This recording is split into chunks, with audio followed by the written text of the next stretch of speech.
जा रहा है और इसी क्रम में आज महाराष्ट्र सीट शेयरिंग पर बैठक होनी है। कांग्रेस और शिवसेना के बीच बैठक होनी है। यूबीटी ग्रुप शिवसेना का यानी कि उद्धव ठाकरे गुट, उसमें बैठक होगी। कांग्रेस और शिवसेना के बीच ये बैठक होगी, उद्धव गुट के बीच।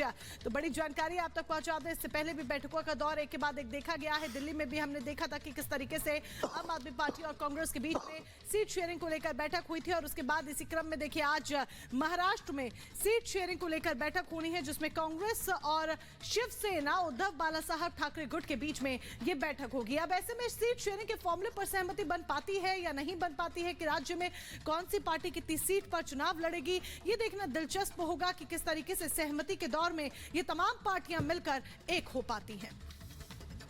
बिल्कुल मोनिका, इंडी गठबंधन में सबसे बड़ा सवाल यही है कि आखिर सीट शेयरिंग का फॉर्मूला क्या होगा और इसीलिए सवाल भी है कि क्या सीटों का बंटवारा अब गले की फांस बन रहा है इंडी गठबंधन के लिए, क्योंकि हालात कुछ इस कदर हैं कि कोई दल ये तय ही नहीं कर पा रहा है कि किसको कितनी सीटें देनी है।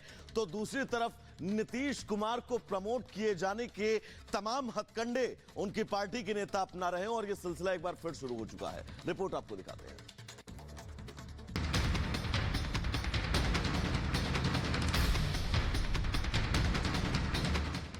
कि प्रचार प्रसार में भाजपा हमसे आगे निकल गई। कहां से उठा के ले आते? खरगे, तो किसी का नाम नहीं जानता हो, खरगे का नाम ले आया। नीतीश कुमार को देश के अंदर, हिंदुस्तान के अंदर बच्चा बच्चा जानता है। लोकसभा चुनाव के लिए इंडी गठबंधन की पार्टियों के बीच सीट शेयरिंग का पेच फंसता जा रहा है। कुछ रिपोर्टर्स का दावा है कि मकर संक्रांति के बाद सीटों का बंटवारा हो सकता है, लेकिन समझौते से पहले गठबंधन की पार्टियों में काफी दरारें नजर आ रही हैं। अलायंस के सदस्य दल एक दूसरे पर ही हमला बोल रहे हैं। इसी कड़ी में जेडीयू ने कांग्रेस पर कटाक्ष करते हुए निशाना साधा है। जेडीयू प्रवक्ता केसी त्यागी ने लोकसभा चुनाव की तैयारियों को लेकर गठबंधन की रणनीति को कटघरे में खड़ा करते हुए चुनाव प्रचार में बीजेपी को ही आगे बताया है। चुनाव में बहुत कम समय बचा है और सीट शेयरिंग के साथ साथ कॉमन मैनिफेस्टो भी, संयुक्त जनसभाएं भी, बूथ सभाएं, जिला कमेटियों के गठन, अभी बहुत काम करने के लिए बचा है।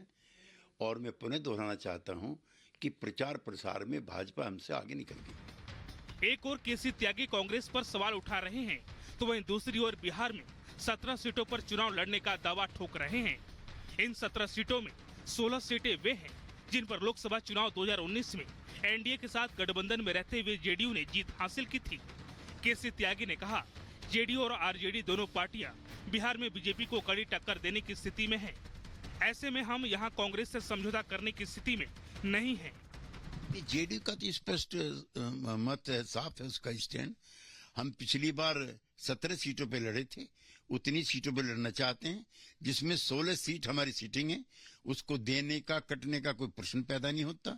सीटों का बंटवारा आरजेडी, कांग्रेस और लेफ्ट के बीच में होना है। उनकी बैठक हो रही है, उसका स्वागत करते हैं। हम क्या, कोई भी पॉलिटिकल पार्टी अपनी सीट छोड़ सकती है क्या? फिर हम क्या छोड़ेंगे? ये तो पहली सहमति बन रही है। जिसकी सीटिंग है वो उस पर लड़ेगा, जो नंबर 2 पे है उस पर कंसीडर होगा। वही हमारा स्टैंड है। केसी त्यागी ने अपने इस बयान से साफ कर दिया है कि चाहे कुछ भी हो जाए, सीट शेयरिंग को लेकर वे अपनी मांगों से पीछे हटने वाले नहीं हैं। एक और जहां जेडीयू 17 सीटों पर अड़ी है, वहीं सीएम नीतीश कुमार के बड़ बोले विधायक गोपाल मंडल ने बड़ा बयान दिया है। गोपाल मंडल ने कहा कि नीतीश कुमार अपने बलबूते पर इंडी गठबंधन को तैयार किया है।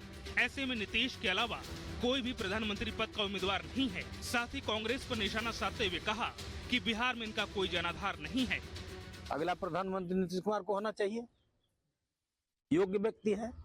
इन्होंने पूरा इंडिया घूम के इंडिया गठबंधन तैयार किया। हम तो एक ही बात कहेंगे, नीतीश कुमार को होना चाहिए। इसके अलावा देश के अंदर कोई बनने लगा ये नहीं है।